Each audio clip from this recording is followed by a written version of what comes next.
Hi there, Aquarius. Thank you for joining me and welcome to the new year.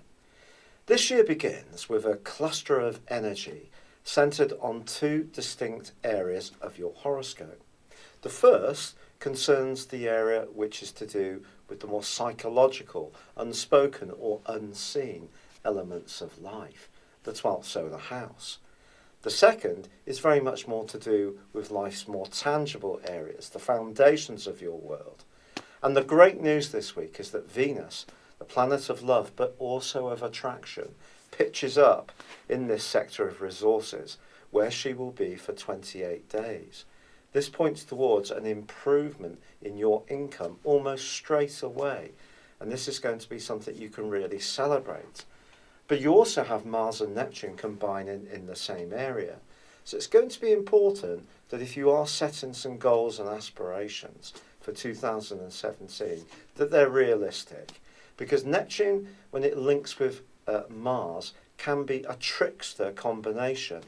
It's not that someone else is necessarily going to trick us, more that maybe we might trick ourselves a little bit.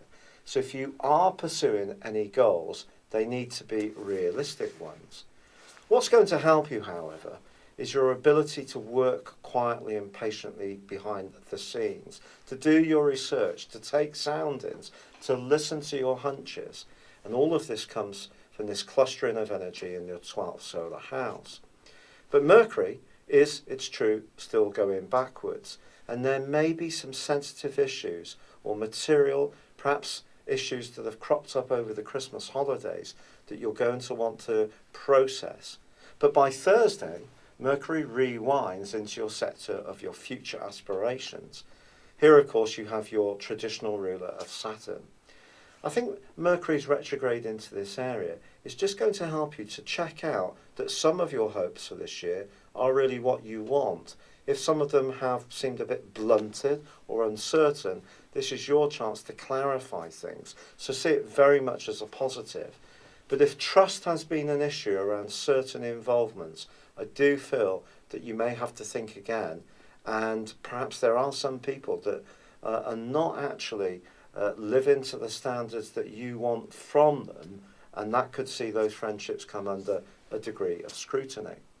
However, marvellously, Saturn continues to sparkle brilliantly with Uranus, your modern ruler, and Jupiter, the planet of growth. And I think you could find yourself a real sponge soaking up lots of new information and ideas.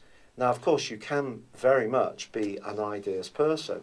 And because of Venus's help in the very earthy part of your scope, and of course, Venus is exalted in Pisces, so it's giving you an extra opportunity to make use of its transit. I think it could be something that's coming new into your situation that you're considering, checking out, analysing, that's slowly but surely going to be shaping up in the early days of this year.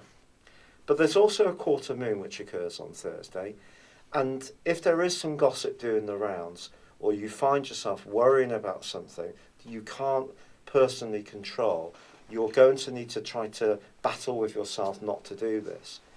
If you know that there are people around you who tend to be a little bit unkind, steer completely clear of them. Your sensitivities will be high, and anything they say could go into in the wrong kind of way.